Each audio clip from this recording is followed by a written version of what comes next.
para elas cantarem aquele cântico das mães, foi apresentado aqui de manhã. Eu vou combinar com vocês, crianças, o seguinte: vocês não dormirem durante a mensagem, no final vocês vão cantar.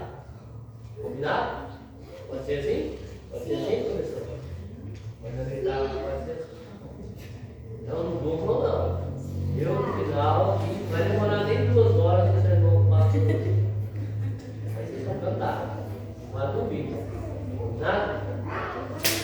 Mas meus irmãos, nós vamos abrir nosso vídeo no Evangelho segundo Mateus.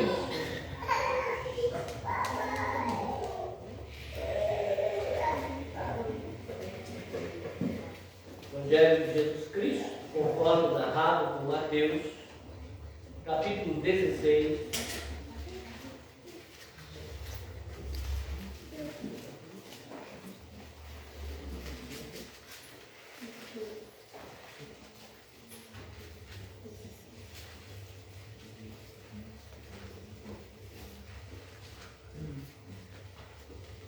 Eu vou ler apenas. Melhor, eu vou ler 16, 17 e 18, mas eu vou ler todo esse parágrafo aí conforme separado na sua Bíblia. Na minha aqui em negrito está escrito assim: a confissão de Pedro. Mas de antemão eu já te digo que nós vamos aplicar apenas os versos 16, 17 e 18 para esse momento. Então o texto sagrado diz assim: indo Jesus para os lados de Cesareia de Filipe, perguntou aos seus discípulos: quem diz o povo ser o Filho do Homem? E eles responderam: uns dizem João Batista, outros Elias, e outros Jeremias ou algum dos profetas. Mas vós, continuou ele, quem dizeis que eu sou? Respondendo Simão Pedro, disse: tu és o Cristo, o Filho do Deus vivo. Então Jesus lhe afirmou: bem-aventurado és, Simão Bar-Jonas, porque não foi carne e sangue que te revelaram, mas meu Pai que está nos céus. Também eu te digo que tu és Pedro, e sobre esta pedra edificarei a minha igreja, e as portas do inferno não prevalecerão contra ela. Dar-te-ei as chaves do reino dos céus. O que ligares na terra terá sido ligado nos céus, e o que desligares na terra terá sido desligado nos céus. Então advertiu os seus discípulos de que a ninguém dissessem ser ele o Cristo. Até aqui. Meus irmãos, alguns conselheiros, sejam eles religiosos, sejam eles psicólogos, sejam eles psiquiatras, usam de métodos variados para entender a mente humana, para entender o coração humano, para entender os propósitos do ser humano, por assim dizer. E o que esses estudiosos fazem é buscar entender a personalidade do ser humano. E eles fazem isso de bate-pronto por meio de uma pergunta. Por exemplo, você começa uma consulta com um psicólogo e em dado momento da pergunta ele diz uma palavra e você, de bate-pronto, instantaneamente responde o que isso vem à sua mente. Por exemplo, o psicólogo, em um momento da conversa, diz assim para você: mamão. Aí eu automaticamente diria: é uma fruta deliciosa. Principalmente quando ele está maduro, amarelinho, que a casca está macia. É algo saboroso, delicioso. Outro diria, mamão verde, misericórdia, que delícia. Você pega ele, descasca, fervendo, cozinha e faz doce, mas é o melhor doce que existe na face da terra. Outro talvez diria, mamão, Deus me livre, eu odeio mamão, não gosto de mamão. E assim, sucessivamente, seja um conselheiro, quem você passa para se aconselhar, em um dado momento da conversa, ele vai dizer algo, esperando a sua resposta. Mas, quando nós proferimos também a palavra igreja, o que vem assim, de bate-pronto, à nossa mente, ao nosso coração e aos nossos lábios?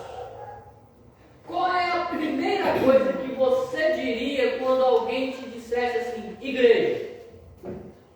Qual é a primeira palavra que você proferiria a essa pessoa relacionada à igreja? Certamente você já viu essa palavra, ou até o sentido completo da palavra igreja, comunidade de pessoas que professam a mesma fé, associada a muitas coisas. Talvez você já viu a igreja sendo comparada com N coisas. Mas eu gostaria de fazer uma pergunta para você. Você já viu a igreja sendo comparada com a curva de um rio? Talvez você nem saiba o que é a curva de um rio. Deixa eu te dizer. A curva de um rio é onde para todo o lixo que o rio leva. Quem conhece rio aqui, seja porque gosta de pescar ou porque gosta de observar e contemplar, sabe o que eu estou dizendo?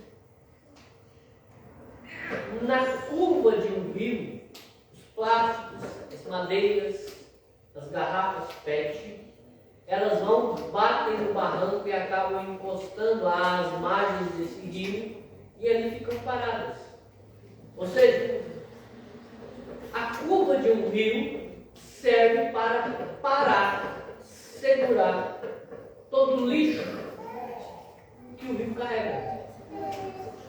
Também, a curva de um rio serve para que aqueles materiais mais pesados tenham tempo de chegar ao fundo e ali se agarrarem em alguma coisa e permanecerem ali no fundo do rio, sejam cobertos por lama, por barro ou agarrados em algum tipo de madeira. Mas a curva do rio também serve para tirar a força das águas. Olha que interessante. Você já parou para pensar em um rio em linha reta?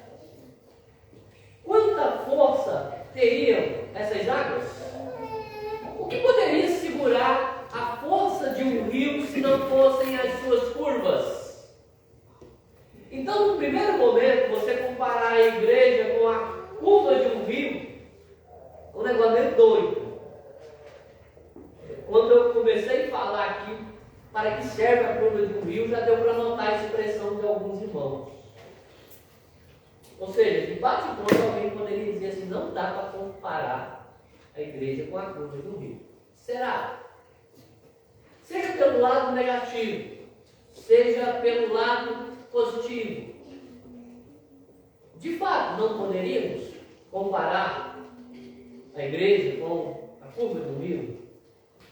Mas eu tenho outra pergunta para te fazer ainda dentro desse contexto. Quando alguém diz assim para você, amor, qual é a primeira coisa que vem à sua mente? Quando alguém te aborda e diz, amor, o que você responderia? E se uníssemos essas duas palavras, igreja, amor, o que você pensaria?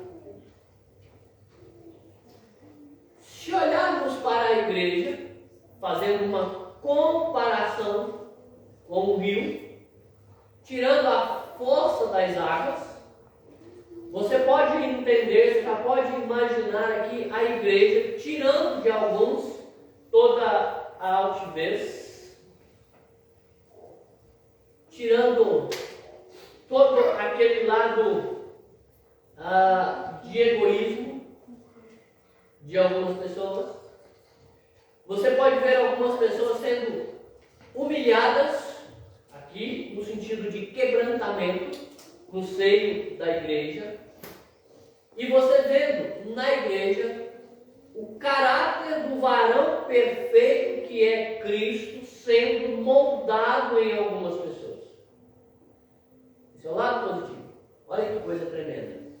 Rio tira a força das águas. Igreja quebranta, quebra, esmilque, faz farinha, farelo, para que você possa entender. Pensa o milho, hoje o nosso irmão o presbítero Marcos trouxe aqui um milho de pipoca para aguçar a nossa vontade de almoçar.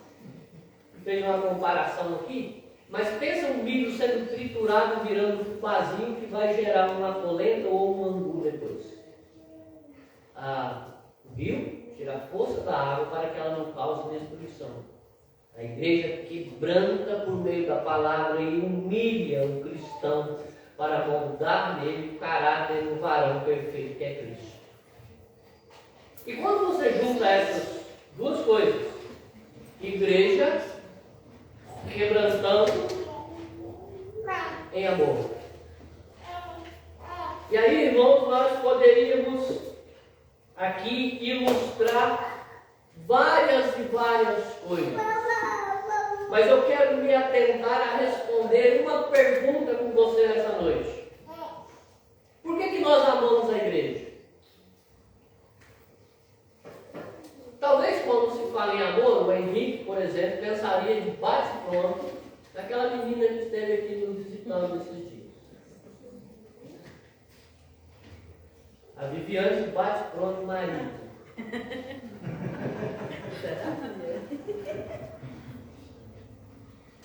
E assim cada um de vocês, ao falar em amor, pensaria seus cônjuges, seus filhos, seus pais, a sua família. Mas junte agora a igreja. Junte a palavra amor. Por que nós amamos a igreja? Se amamos a igreja, por que nós amamos a igreja? Olha que coisa interessante. Imagine você num consultório de um psicólogo, um psiquiatra, e ele te perguntando: por que você ama a igreja? O que você responderia? Então quero levantar aqui 3 pontos. Por que nós amamos a igreja? Ou por que nós devemos amar a igreja? O primeiro deles é porque ela pertence a Jesus. Por que eu devo amar a igreja? Em primeiro lugar, porque a igreja pertence ao Senhor Jesus. A igreja é tão fácil de amar, irmãos, porque ela é de Jesus. Ele diz: a minha igreja. Olha que coisa tremenda. Quando você tem um relacionamento com Jesus e você conhece Jesus, e você vê o que pertence a Jesus, e você olha para a igreja, ele dizendo: a minha igreja. Então fica fácil amar a igreja, porque ela é do Senhor. E aí, quando nós experimentamos tudo que Jesus fez por nós e para nós, como muitos já experimentaram, então fica natural amar a igreja. Por quê? Porque ela é do Senhor Jesus. Ela pertence a Ele. Ele a comprou com o seu sangue. A igreja não é minha, a igreja não é sua. Olha que coisa interessante. Jesus está dizendo aqui no texto, olha o livro: a minha igreja, edificarei o quê? A minha igreja, eu a comprei com o meu sangue.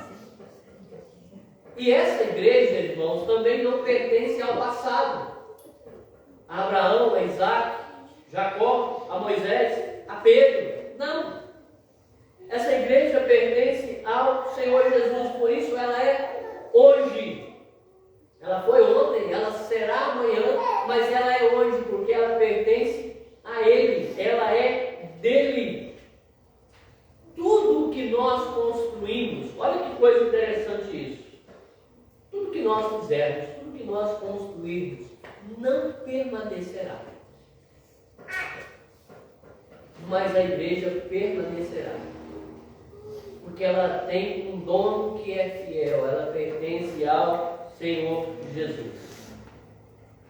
Mas olha que interessante, a igreja que esteve ou que está por muito tempo aqui, ela ficará apenas até o Senhor Jesus voltar. Então por que eu amo a igreja? Em primeiro lugar, porque ela pertence ao Senhor Jesus. E por que ela permanece? Como que a igreja consegue suportar tantas perseguições? É por causa dos homens que a administram? Não, de forma alguma. Ela existe por causa de seu autor, ou seja, por causa de Jesus. Jesus disse que ele edificaria a sua igreja. E quando ele diz que ele a edificaria, automaticamente se conclui por sua fala que nada a destruirá, ou seja, as forças do inferno não prevalecerão contra a igreja do Senhor, porque ela pertence a Ele. Mas ainda dentro desse ponto, nós precisamos entender também, irmãos, que uma das razões pela qual nós amamos a igreja é porque ela é edificada continuamente. A igreja do Senhor é edificada continuamente. E aqui eu não me refiro à construção, àquilo que nós fazemos. Não estou me referindo, por exemplo, ao que nós fizemos aqui esse final de semana. Quebrando piso para consertar o encanamento da pia da cozinha. Refiro-me, então, àquelas pessoas que são salvas, são convertidas e que se achegam à igreja. Toda pessoa que vem a Cristo é a igreja sendo edificada. Toda congregação que é aberta, toda missão que é aberta, tudo é edificação dessa igreja que pertence ao Senhor. Mas quando é que isso também acontece? Quando as pessoas compartilham os seus sonhos com a igreja. Irmãos, e aqui eu preciso falar para você da importância dos momentos que nós passamos na igreja.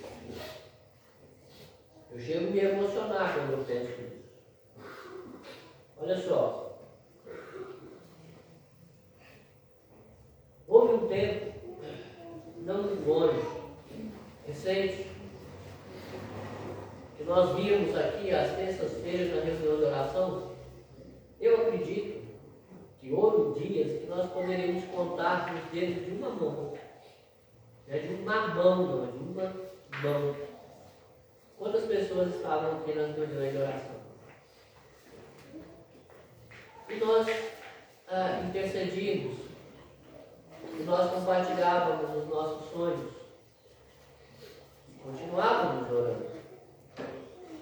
Algumas coisas foram acontecendo, vontades foram sendo realizadas, projetos, pessoas desempregadas foram arrumando emprego, trabalho. E essa edificação foi automaticamente acontecendo no seio dessa igreja. Hoje há momentos que nas palmas, ou seja, se juntar as duas mãos, a gente não consegue contar as pessoas que estão aqui orando e intercedendo uns pelos outros e pelos seus projetos e pelos seus sonhos. Isso é maravilhoso, irmãos. mas quando que a igreja também é edificada? Quando ouvimos as crianças dizerem o quanto amam a Jesus, o quanto amam a escola bíblica dominical e o quanto elas amam a igreja.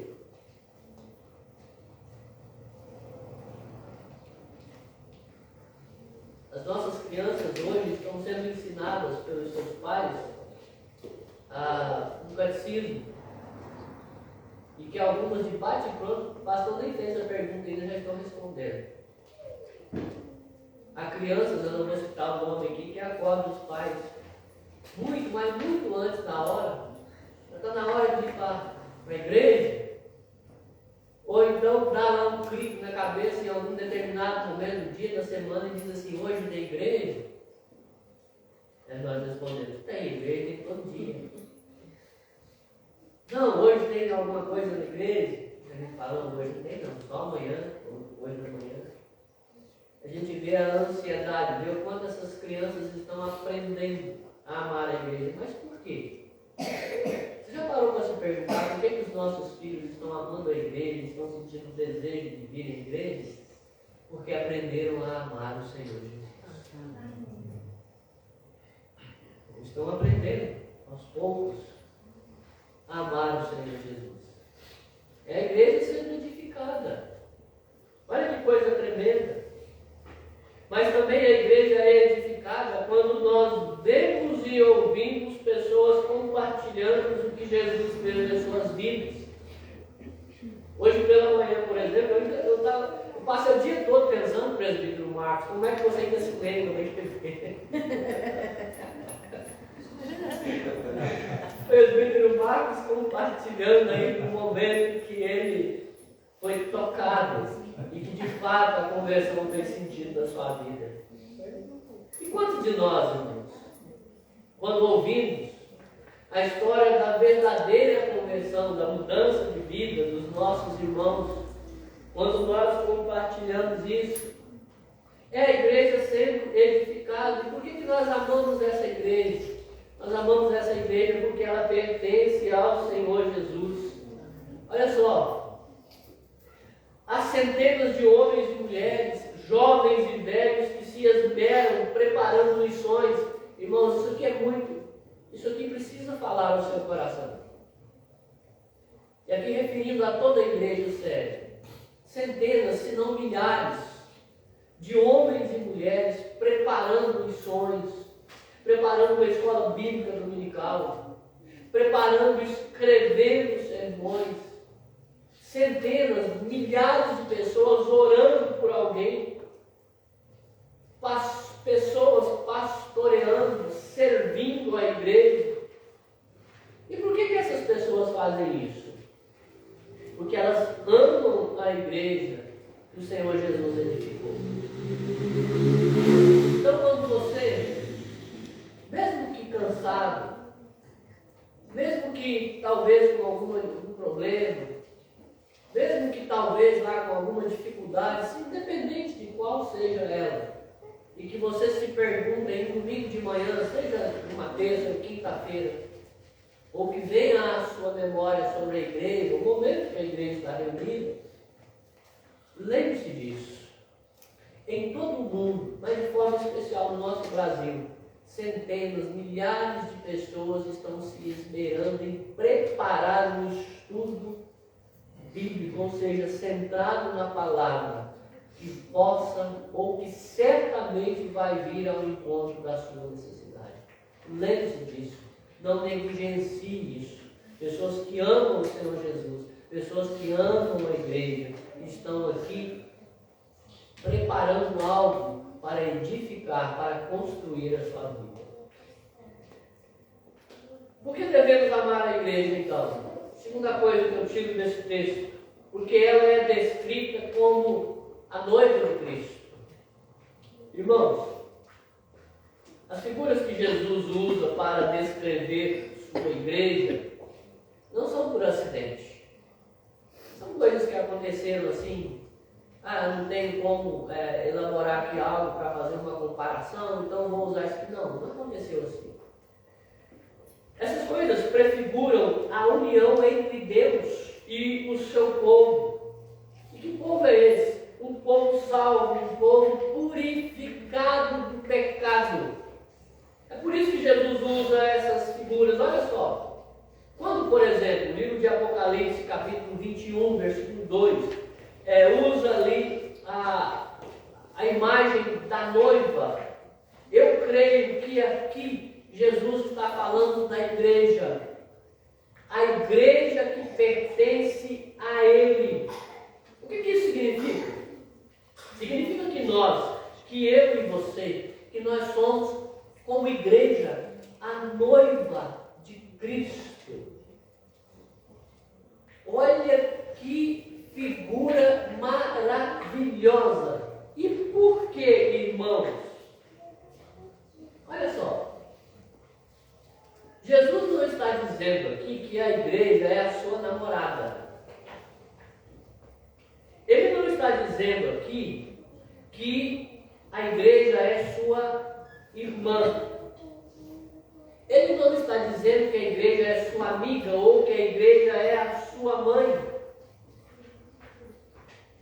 Mas ele está dizendo que a igreja é a noiva do Cordeiro. E isso precisa ficar muito claro para nós. Essa igreja edificada por Jesus, da qual eu espero que você faça parte, é a noiva de Jesus. E olha só, figuradamente então, nós somos a noiva. E aqui entra algumas coisas muito interessantes.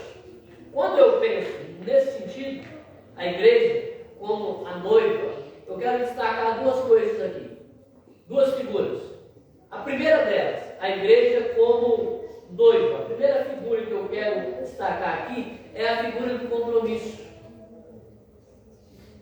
Por quê? Quando nós nos posicionamos como noivo, nós firmamos o quê, irmãos? Um compromisso. E é um compromisso sério. Por isso também muitas pessoas não se casam. Por quê? Não querem assumir compromissos. Olha só. Talvez você não se lembre, mas é só talvez, porque eu acredito que 99% dos casados aqui se lembram do compromisso que vocês fizeram. Tem gente que decora um texto, você já está rindo dele, você não lembra mais, né? Olha que coisa interessante. Tem gente que decora um texto, aí com a música de fundo, fica até mais fácil não esquecer, né? E olha para o seu cônjuge, e aquele momento ali é interessante, porque a impressão que dá, quem está assistindo é que olha assim para aquele casalzinho ali com essas declarações e vai dizer assim: nossa, esse amor é eterno.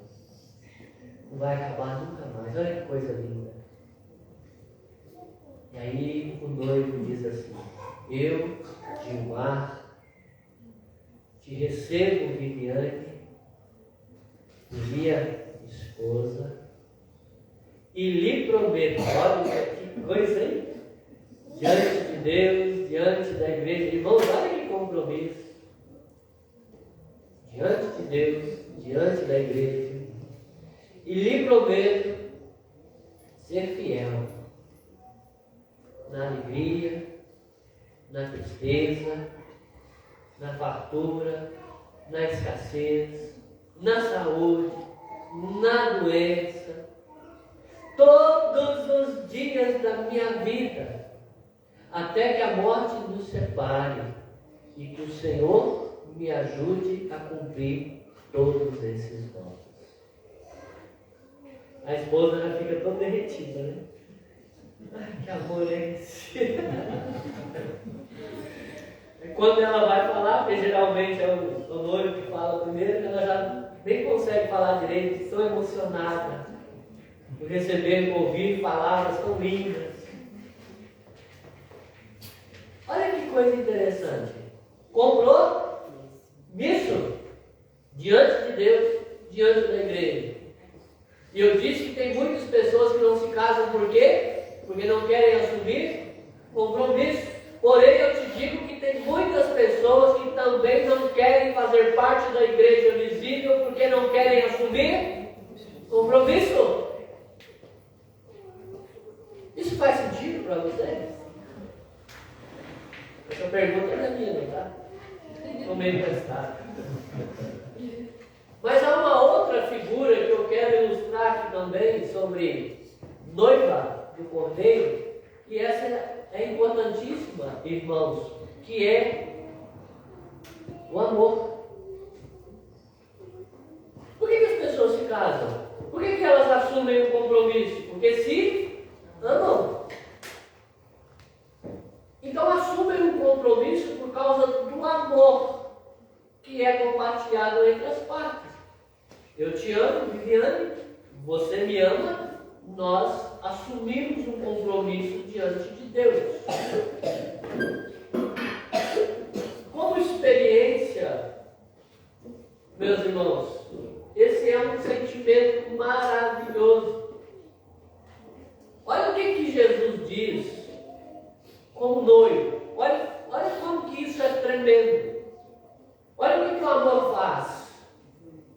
Jesus diz assim lá em Efésios capítulo 5, maridos, amai as vossas, ou seja, amai a vossa mulher. Olha o que Paulo está dizendo. Maridos, amai a vossa mulher como Cristo amou a igreja e a si mesmo se entregou por ela. Por que ele fez isso? Por amor.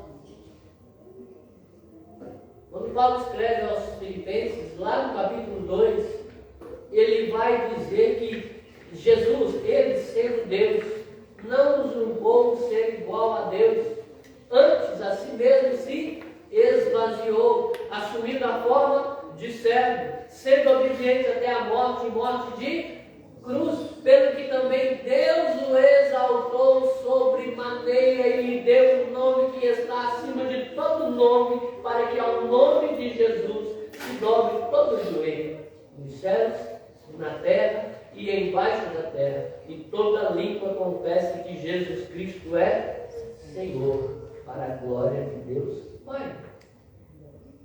Amor. Você vê como que as coisas se ajuntam? Compromisso, amor. Quando eu amo a Cristo, eu amo a igreja. E quando eu amo a igreja, eu tenho compromisso com a igreja. Olha que coisa interessante, irmãos. Que coisa tremenda. Esse amor me faz doar o meu tempo, talvez um momento de lazer, em prol da igreja a qual Cristo morreu por ela, comprando-a com o seu próprio sangue. Olha que coisa tremenda. Olha que coisa maravilhosa, irmãos. Mas por que eu devo amar a igreja? Porque ela é eterna.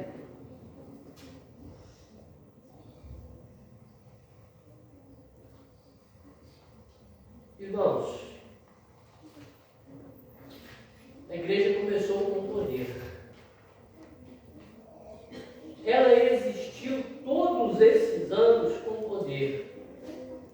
E ela vai ser levada até a glória com poder.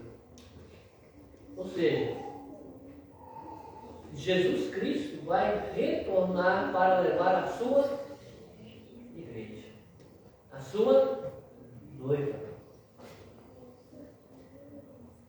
Quando nós fazemos a nossa profissão de fé, irmãos, eu bato tanto nisso aqui. Profissão de fé. Eu bato tanto nessa questão aqui, porque isso é uma questão do nosso manual, isso é da nossa igreja, os símbolos de fé da nossa igreja. Quando nós trazemos alguém à frente da igreja, que ela já passou por todos os estudos e ela não, eu quero pertencer a essa igreja, algumas perguntas muito lógicas e simples são feitas a essas pessoas. Você crê em Deus, se divide em 3 pessoas, sendo Pai, Filho e Espírito Santo? Sim, coisa simples. Você aí começa a apertar um pouquinho que diz respeito à igreja. Você promete participar dos trabalhos da igreja. Você promete sustentar a igreja espiritualmente, financeiramente. Você promete se sujeitar às autoridades da igreja enquanto essas forem fiéis a Cristo. Sim. Você promete a participar de todos os trabalhos da igreja, inclusive das assembleias da igreja? Sim. Olha que coisa interessante.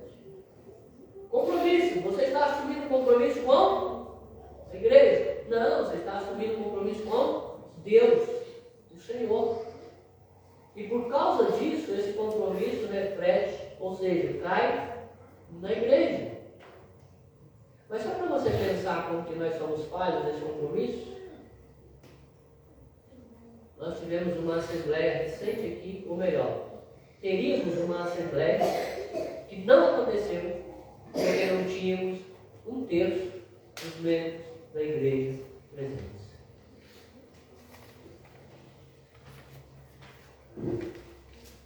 Lembra que eu falei do compromisso nosso, os casados, com o cônjuge, e que eu prometo isso, que eu prometo aquilo? Casamentos e mais casamentos estão indo por água abaixo, igual aquele filme, por causa da infidelidade dos cônjuges.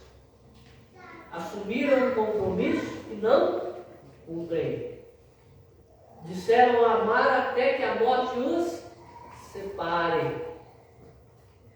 E olha o que isso tem causado, essa falta desse compromisso e desse amor sincero tem causado às famílias. E agora comece a pensar o que a falta de compromisso de alguns membros tem trazido à igreja do Senhor Jesus. Ah, mas pastor, a igreja é eterna. De fato, eu disse isso, a igreja é eterna. E ela vai prevalecer com poder. Começou com poder e vai terminar com poder. E a razão é muito simples, irmãos. Talvez se a igreja fosse minha, talvez você nem estaria aqui hoje. Por causa do meu jeito, talvez. Por causa da minha pregação. Talvez por causa dos meus puxões de orelha, você não estaria aqui. Mas você está aqui porque a igreja não é minha, né, do Senhor Jesus. E apesar de mim, você está aqui. Apesar da liderança dessa igreja, você está aqui porque com poder, o mesmo poder que sustenta essa igreja, sustenta a sua vida e o traz aqui para adorar o Senhor da igreja, que é o Senhor Jesus. Isso é tremendo. Olha só, algumas coisas que já aconteceram com a igreja, a gente precisa trazer à memória. Durante a Idade Média, a Idade das Trevas, a igreja foi perseguida. Muitos cristãos foram mortos. Alguns desses queimados vivos, decapitados por causa da igreja eterna de Cristo. Mas quem morreu foram os fiéis da igreja permaneceu. Darwin disse que nós evoluímos de uma baixa ordem das espécies. Ou seja, esse camarada diz que a espécie mais baixa que você conhecer de animal, mais ridículo que seja, dali veio a nossa evolução. Mas Deus, o Senhor, diz que nós fomos criados à sua imagem e semelhança, ou seja, a imagem de Deus nos criou. Consequentemente, a igreja é a imagem de Deus vivo. Olha que contraponto interessante. Nós somos chamados, irmãos, olha que isso aqui também move o nosso coração.